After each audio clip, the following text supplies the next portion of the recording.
Episode 15, the co-founder of Honest Tea, Seth Goldman.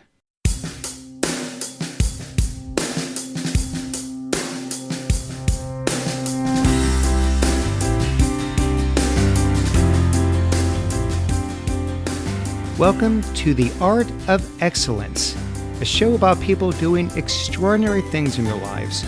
I'm your host, Glenn Zweig. Thanks for joining me.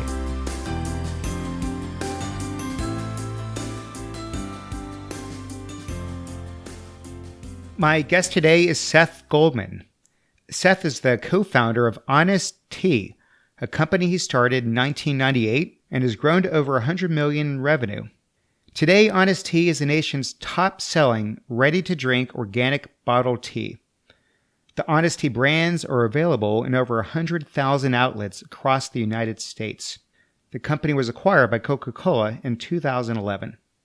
Seth, welcome to the program. Thank you, Glenn. Great to be with you. And I'll just give you a few updates where our brand is now over 200 million in sales, and we're in over 130,000 outlets around the country. Wow. Very impressive. I want to go back, though, and sort of start from the beginning. Did you grow up knowing one day you were going to be an entrepreneur, or did this bug get planted later in life for you? You know, I always did have an entrepreneurial bug. I used to sell golf balls. I lived not too far from a golf course, and so I would find golf balls in the bushes and sell those to the golfers along with lemonade. And I was always starting up organizations in high school and in college and then in business school. So I guess you could say I did always have an entrepreneurial inkling. Perhaps the surprise for me, at least, is that it's been in the for-profit arena. I think I thought of myself as someone who would create things maybe more in the public sphere, whether it was in government or in nonprofit. And so that's a little bit of unexpected for me. Well, you were working for a mutual fund company prior to starting Honest Tea. What did you do there? So it was not your typical mutual fund company. It was the Calvert Group, and they specialized in socially and environmentally responsible investing. So they would have screens, for example, they wouldn't invest in tobacco companies or companies with bad environmental records. And then they also had an element of the business where they would go seek out innovators and try to invest in those companies. And I was involved in both the marketing and sales of those funds, as well as some of that networking and investment opportunity work with the entrepreneurs. And that's clearly what excited me about that whole business. So the notion of double bottom line, socially responsible types of businesses is what appealed to you, as opposed to you wanted to be a finance guy and here's a mutual fund company, and that was the particular angle you took of it. For sure, yeah. I was very much inspired by the idea of businesses with public mission commitments embodied and embedded in the business. Were you happy in the role, or was there something missing for you? Yeah, it was a good company, great workplace, something that was aligned. I got up every day feeling like I was doing work I believed in. There was nothing wrong with Calvert. For me, what happened was I got an idea that I got excited about in a way that I couldn't sleep, and was absolutely tapped into a lot of the different passions I had around health, around environment, around thinking how we can change the working conditions in the developing world. All of those things excited me. And then the fact that I had been a runner in college, so I'd always been thirsty, and I'd always looked for something that could quench my thirst without tons of calories. And so this was a personal passion too. And when you put all of those together, the Calvert business didn't stand a chance. And it wasn't at all a knock on Calvert. It was that I had identified a way to connect all those things I was passionate about. And so, there was not even a conflict about what was the right decision for me. My understanding is you originally conceived the idea in business school. Is that right? Yeah, I came across this idea. I was at the Yale School of Management, and my professor, Barry Nailbuff, was teaching the case study of the Cola Wars, and we both converged around this idea of the less sweet drink. And at the time, he had said, let's make some samples, let's do some focus groups. And I, being a second year business school student, knew I had to find a job. And it wasn't until several years after graduating from Yale that I reached back out to Barry, and he became my co-founder around this idea. But looking back, why not just start it out of business school? I mean, it's not like mutual funds are going to teach you about a beverage company, right? Here's a few things. Look, maybe it could have happened. Maybe it could have worked. But first of all, I hadn't really worked in the private sector before. So there were two constraints. One was I didn't really have any financial cushion. So I would have, I also didn't have the experience and confidence of the business world. And maybe I could have finessed that and gotten around it. And I also had, felt a responsibility to my family. My wife, had agreed to make the move up to New Haven, and she had a career. And so we were, she felt a personal desire to come back to the DC area where her family was based. And so there were just a lot of different elements that made it not the right time. And frankly, even when we launched in 1998, we were so far ahead of our time back then with Honest Tea that being 2 years earlier might almost been a deal breaker. I mean, by that I mean consumers' palates were not where they are today. So when we were selling these drinks at 17 calories per 8 ounces, it was very far from where consumers were willing to try. And, by 1998, maybe they were a little bit closer. Obviously today, what we offer is very much in the mainstream of people's palates tastes, but that was just not the case 10 years ago or 12 years ago. So I'm comfortable saying that it was fine for me not to launch this business right out of business school. How much time did you spend analyzing the market and the opportunity and putting together a business plan before you finally called it quits with the mutual fund company? Not that much time, to be honest. What we knew was that intrinsically we felt this kind of drink was missing from the market. We were thirsty for a drink like this.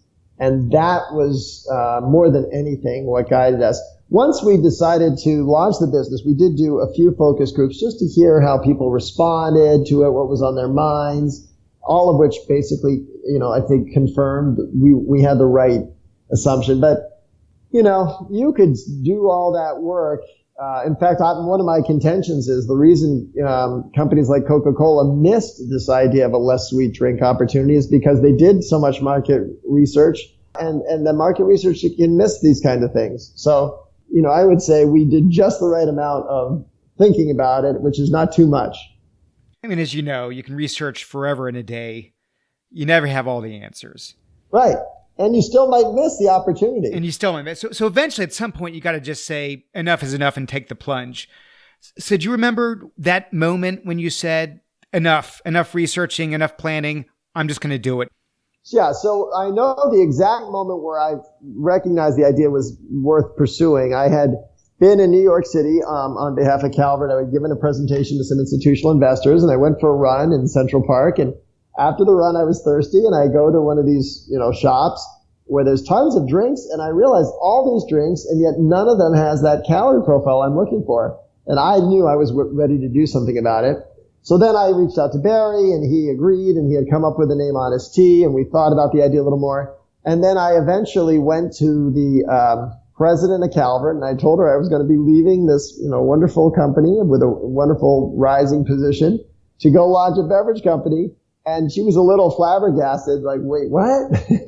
But I knew, what I didn't know at the time, was, A, that we could make the product. We hadn't made it at anywhere but my kitchen. And B, I had no appreciation for the challenge of distribution and what it would take to scale the business. And I certainly learned that. Wait, hang on. Let me just pause there for a minute. Like you said, you had no background in the beverage market. You had no background in consumer packaged goods other than doing some case studies in business school. So how do you figure out what to do? I mean, how do you even start? Do you read books? You get mentors? You hire consultants? A lot of it you just learn by doing. I mean, obviously Barry was a great mentor and partner. Not that he had any prior experience, but I did reach out to a lot of people who had experience, and I read books, and I went to, there was a talk given by the Toms of the Nantucket Nectars, and I got to hear them speak about their experience. And I met one guy who had a beer company, and he told me about a bottle supplier he worked with. So I went and met with that bottle supplier. And then, the bottle supplier told me about some of the label suppliers who he has connected with. And all of these things are discoverable. There's no magic formula, no secret code. It was just a matter of continuing to talk to people and It's certainly easy to look at it as a whole and feel it's imposing and impossible. But when you break it down, whether it's finding a juice supplier or a tea supplier or a bottle cap supplier, these are all doable. But you didn't feel the need, as some people do, to have done all that research ahead of time. You sort of just said, I'm going to dive into it and I'll learn as I go. Absolutely. And that's what happened. So walk us through the playbook of starting up a beverage company. Well, first of all, I should say I have written, my co-founder and I did write a book called Mission in a Bottle, which is the story of building Honest Tea. And it's a fun, actually, comic book we wrote, and a comic in the sense that it's visually illustrated. Unfortunately, not all of it is funny. Some of it is sad.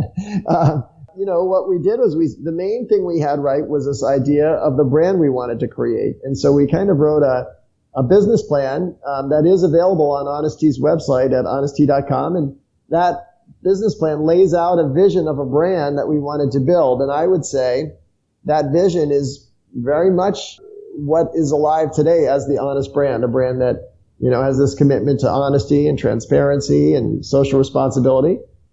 So we had that vision, and then starting with that vision, we worked backwards. We said, okay, well, what does a brand like that look like from a packaging perspective? And we designed a package that was very minimalist from a design perspective, that had a lot of open space so consumers could see what's inside the bottle. And then we thought about the recipe. What would that recipe taste like? And of course, for us, the key thing, if we called it Honest Tea, was that it would be brewed with real tea leaves and that would have less sweetener. And then we thought about, well, what does that sourcing look like? Well, we knew at the time we wanted to have close partnerships with our suppliers. We didn't at that time know that would take the form of fair trade, but we left that, we designed it in a way that would be a natural evolution to find some kind of official way to certify that we were working closely with these communities in a way that invested back into them. And then we thought about, well, what does the marketing of something like look like? Well, it's not the typical, big billboard advertising. It's going to be much more focused on person-to-person interactions, whether it's a sampling in a store or at a cultural event. And so when you start with that big picture vision, a lot of the other pieces just kind of fall into place. In terms of the target market, was the thinking that you're going to convert existing bottled tea drinkers, which I think at the time was mostly controlled by Snapple, yeah, or were you more trying to go after an entirely new market? They weren't even drinking bottled tea yet. That's right. Well, we realized, because we started doing these samplings, and we'd have people walk by who said, I don't drink bottled tea. They're all too sweet. And we say, this is a product made for you. So it was largely people who were not in the category. And while that was good for building consumers, we knew clearly what it was. Our challenge was that in order to get distributors on board, the distributors were the folks distributing these very sweet teas, and they would taste our product and they'd say, that's not sweet enough. Because we knew who our target was, we had this challenge of how do we get to them? And in a way, the distributors almost became our barrier to getting to them. So you have no marketing budget, as you pointed out. Right. There's no radio, there's no TV, there's probably no newspapers and magazines. So it was all just trying to find a way to get local shelf space and then having some boots on the ground, handing out samples? Well, the good advantage of having such limited distribution was we knew there were only a limited number of places where people were going to buy our product. So we also knew there was only a limited number of places that made sense to give out samples. There was no point in, advertising if people could only find our product at Whole Foods, and there was no point in giving out samples at a metro stop if the only place they could buy it was Whole Foods. And so if we were only in Whole Foods stores, then we were only going to give out samples in Whole Foods stores. And so that focus was actually a real gift, and that's what we did. We just did sampling in the stores where we were carried. Well, a lot of entrepreneurs in the food and beverage space get all excited when they're able to sell into the channel. But these days, you can buy your way into the channel. It's the sell-through where the rubber hits the road. And so somehow you were able to do enough sampling and get enough buzz that I assume the numbers were good and you were able to just keep growing from there. Well, we knew that first summer we got into 17 Whole Foods stores, and we knew if we didn't succeed in those stores, there was nothing to grow from. So all we cared about was making sure we sold through in those stores. And we gave out more samples that first summer than we sold, but we ended up becoming the best-selling tea in those stores, and that was our launch pad. When you started the business, what exactly was the goal? Would you have been content with just a small but profitable cash flowing lifestyle business? Or were you always driven to build something big and sell it eventually? We were always driven to build something big. We weren't driven to sell it eventually. We were driven to create a brand that really represented a different approach to business, certainly to beverages, to health. And so that was the vision we had hoped to create. And I think that's largely what has come to pass. So in those early years when you're getting the company off the ground, what was the biggest mistake you'd say you made? Is there one that stands out? Our biggest challenge was distribution. So that was one we just continued to work out, and we managed to get a diverse network of distributors up and running. But the biggest mistake we made was that we had not figured out how to produce our product at scale. We initially went to an apple juice packing plant, and they would give us time to produce on their lines. But then it came apple season, and we realized, look, all they care about is apple juice. They're not going to give us production line time, and if we don't have that, we're going to go out of business. So we ended up becoming a part owner in a bottling plant. We owned a third of it, and it was just a huge sinkhole. We put lots of money into it. It was very distracting, and it wasn't building our brand. It was distracting us from building the brand. And so had we really thought about what we were building, we would have known, and we weren't even building a tea brand. We were building the Honest brand. And if we had understood that was a point of value, we would have put more focus on building the brand rather than trying to build the overall part of the business. And how did you finance all of this early on? We had angel investors who would come in and put money into the business, and they were wonderfully supportive. We were extremely fortunate to have their support. Were these angels friends and family, or were they people that cared about the social mission, or were these beverage entrepreneurs? The first round of financing, we raised $500,000. That was just from friends and family. That was, my money, my parents, Barry, his parents, my sister, some of Barry's college roommates and friends. But then after that, the next wave of money came from people who liked to drink, who thought we were onto something, who said, this is a creative idea that is different from what's out there, and we think there's potential for this. And that was basically where we raised our money over the next 9 years. Those friends and then those people and their friends all came in, and that was basically how we funded the losses which we had over those years. So you never had to go after venture capital? We were approached by venture capital investors, but we did not take that kind of money because they were looking for terms that were too onerous, too demanding, and we would have lost control of the business. So there have got to be hundreds, if not thousands, of beverage startups every year. Yeah. Most of them go under. You didn't. You're obviously a smart guy. You had a good plan, a good idea, a good vision, a good brand. But, you could make that case with, 1,000 others out there, and you get acquired by Coca Cola and have built a huge behemoth in this industry, 200 million plus in revenues, and all these others have gone under. Why do you think you, Seth, were able to succeed?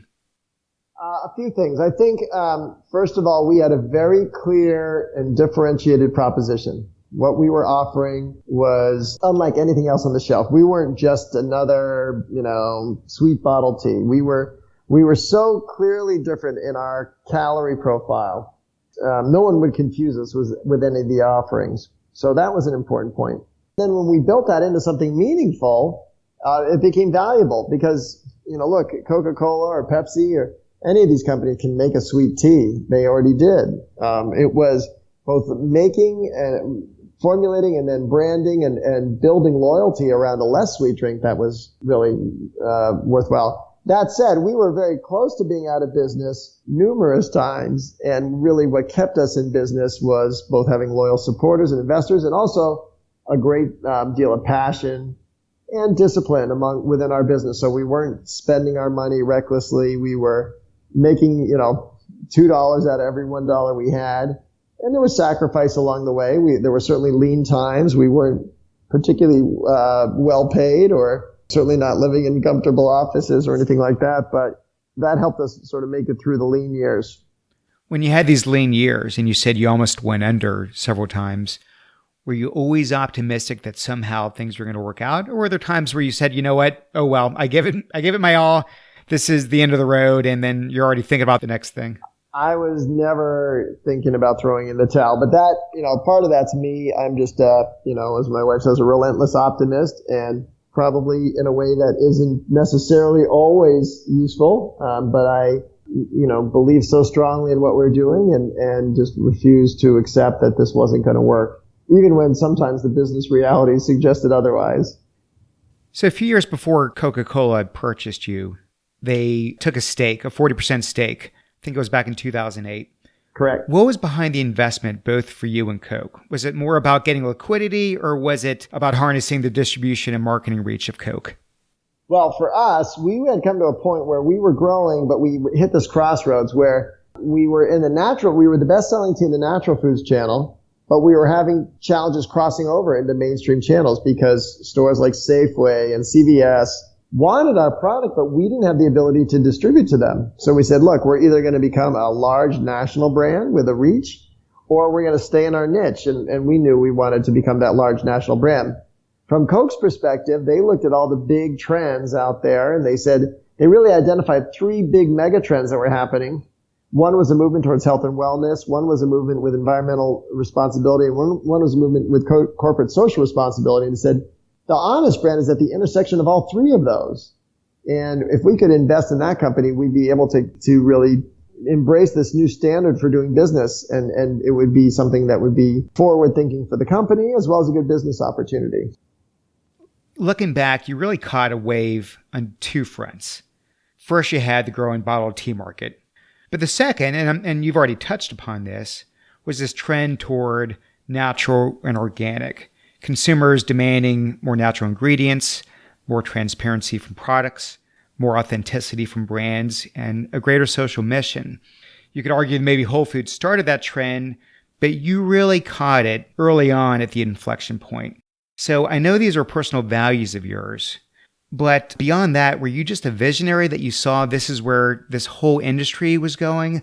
Or were you just saying, let me just create a better tasting product with values that I personally care about, and hopefully that'll be enough to win the day? Well, there certainly started out of a personal thirst, literally, where I felt like, gosh, if I can't be the only person who feels like all these drinks are not sweet enough.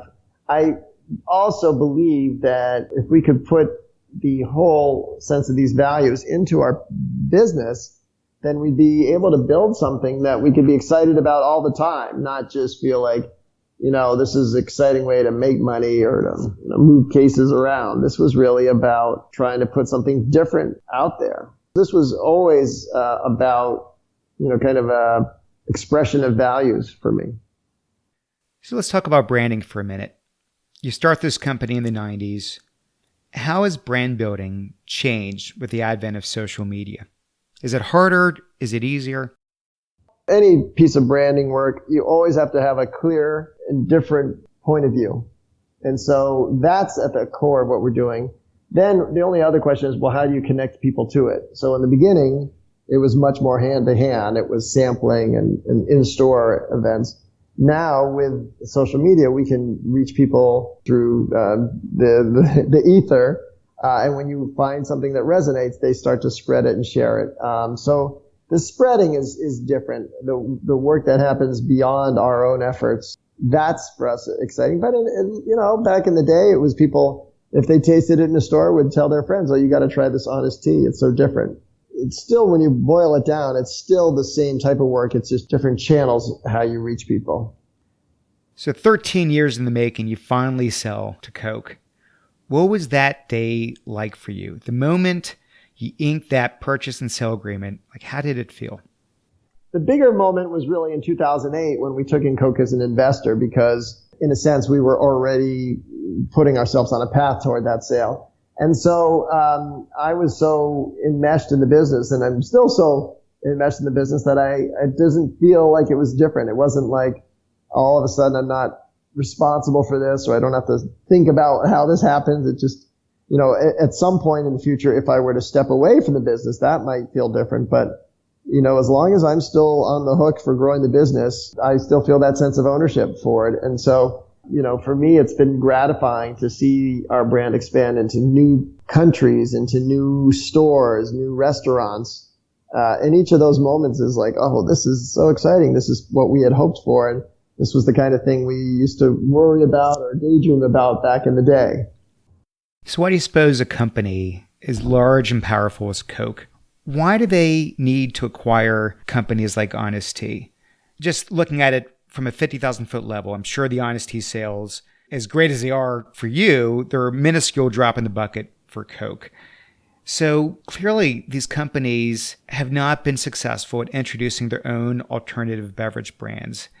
They could have created an Honest Tea of their own. Maybe they tried, maybe it failed. But even today, 20 years later, they don't seem to be able to replicate the cult-like followings you have with these upstart brands. Why do you suppose that is? Well, consumers are changing, and they are looking for different options, and they're looking for different connections. And so the big companies are very good at what they do. As the marketplace starts to fragment, the big companies don't have necessarily the ear or the insight into these new marketplaces and these new consumers. And so as they see the sales of some of their core products start to decline, they identify other brands that are growing, that are resonating with consumers, especially the consumers they're missing. And of course, when you look at outlets or channels like the natural foods channel, which are growing quickly, continue to grow, or retailers like Whole Foods, which are gaining more margin and some of the higher margin products and customers, then these big companies, if they see a brand that's gaining traction there, they've tried over the years, as you know, to make these products and have not succeeded. So when they find someone who's cracked the code, that's a very valuable asset. And so they have sought out, obviously companies like Honest Tea and others to be their partners there. And from our point of view, we always love that natural foods channel. That's like the bedrock of our business. But if these big companies can help us expand into new markets where we don't have a presence, that for us is a great incremental opportunity. And so it can be a synergistic relationship. It's not always, but at least for us, it has been. It sounds like it has been. But, one can make the argument that the minute that acquisition or even the investment happened, consumers would say, wait a minute.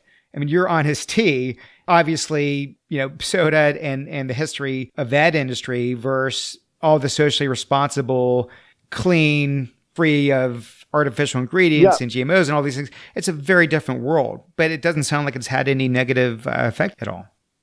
Look, there was some concern raised certainly at the time of Coke's investment. And I said at the time, all right, I understand that concern. And as soon as you see us compromising our mission in any way, if we start making our products less organic or less fair trade or more sweet, more calories, let us know.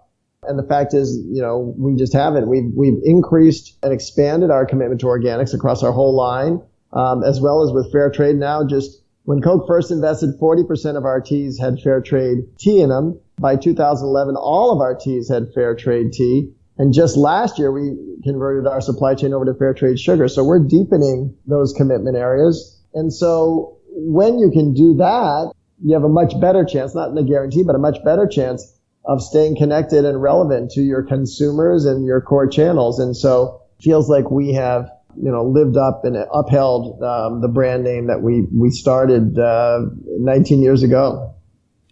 So when you think about the ingredients of success in a new venture, part of it's obviously talent. There's hard work, there's planning, and then there's, as you alluded to, some degree of serendipity along the way. If you had to sort of take a look back in the rearview mirror and say how much of each of those contributed, what do you think it would be? Yeah, certainly the differentiated product, I'd say, 33% differentiated product, right? That such a clear, different proposition.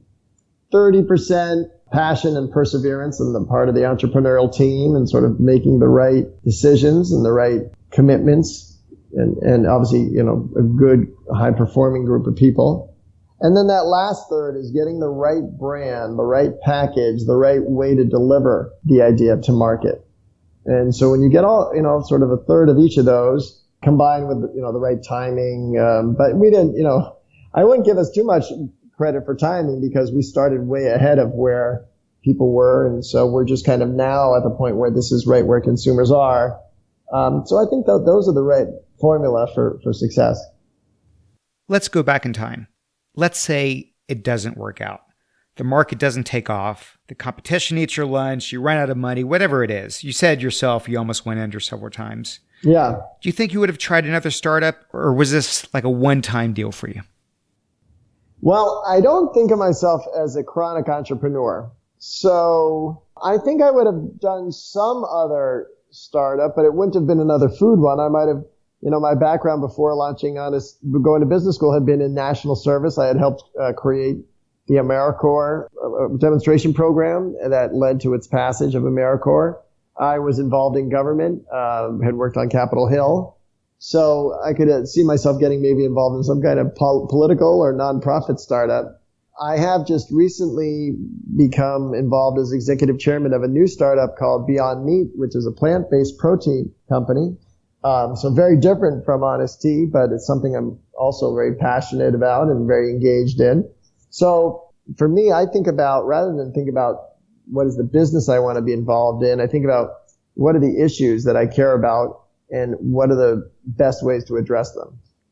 If you were starting up a new company today, and let's say specifically in the food and beverage space, yeah, what would it be? Where do you see the white space? No question. It's this Beyond Meat. We have launched the first plant-based burger to be carried in the meat section at grocery stores around the country. And this is a product that if you were trying to sell to vegetarians, you sell your product in the freezer section where vegetarians buy their veggie burgers. But if you want to gain credibility with the flexitarians or with the omnivores or carnivores, you need a product that looks and tastes and cooks like a hamburger.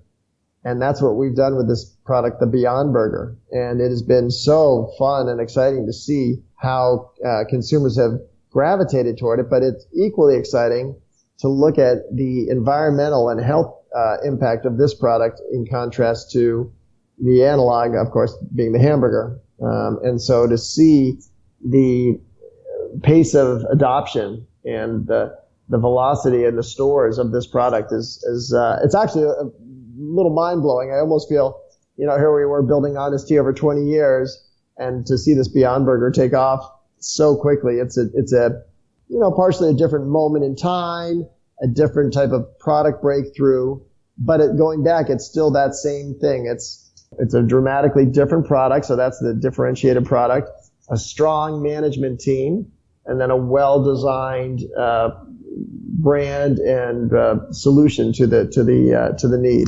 As a category, do you think it's mostly giving a better product to vegetarians, or is it actually converting omnivores over to the category? It's converting. It really is. If we were only selling to the vegetarians, we'd be selling to 5% of the audience. And just as with Honest Tea, we never said to the store, we want to go have this product carried in the organic aisle. We always said, we want to be in the beverage aisle. We want to be reaching everybody who walks down that beverage aisle and have an organic proposition within that context. And the same with Beyond Meat. We want to be in the meat section. We want to redefine the meat section from being just a place where people buy chicken breast and hamburger to thinking about buying chicken protein, cow protein, and plant protein, and they're all part of the same continuum. And what's your role in the company? I'm the executive chairman, so it's a half-time role, but I'm very closely involved with the strategy of the company, the financing of it, the growth, and thinking about how we continue to drive and expand. Do you think you have another startup in you? Could you ever go back from scratch and do this all over again? Or are you done with that world? I'm not. I love that part. I love that stage. I'm always happy to advise companies. I'm so engaged right now with Honest Tea and Beyond Meat. This feels like a great role for me. It's not that I'm afraid of a startup or that I don't have that desire.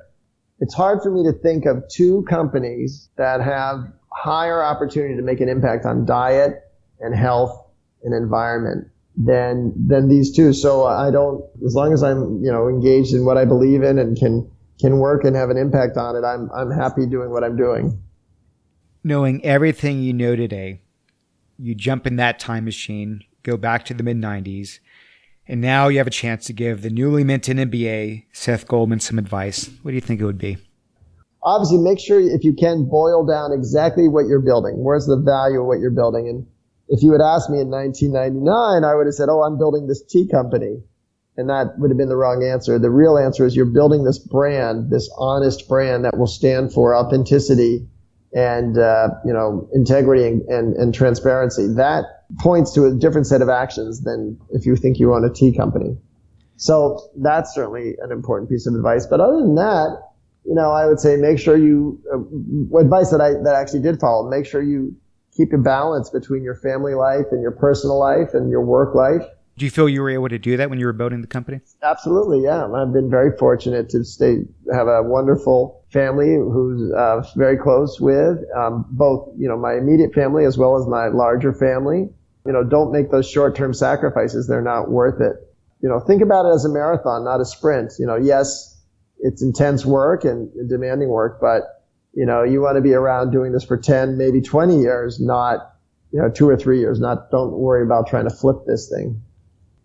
The name of my podcast is The Art of Excellence. I'm still learning what excellence means to me. What does it mean to you? Excellence for me really means that you have a vision and you're able to execute along that vision without compromise. So you have clarity of vision. You have people who are aligned with that vision and who understand what it takes to pursue that vision, and that you have the right resources to pursue that vision, meaning whether either through fundraising or through partnerships, you've identified what it takes to make that vision come to life and to do it without compromise. I like that. It's a good answer. Thank you. Seth, I can't thank you enough. This has been really educational and fun for me, and I'm hopefully for the audience as well. I really appreciate your time. Great. Thanks, Glenn. I enjoyed it. Hey, thanks for listening. I hope you enjoyed that as much as I did. You can subscribe to the show at iTunes, Stitcher, and theartofexcellence.com. I've got one small favor to ask. If you like the show, please take a minute and leave us a review on iTunes. I would really appreciate that. I'll see you next time.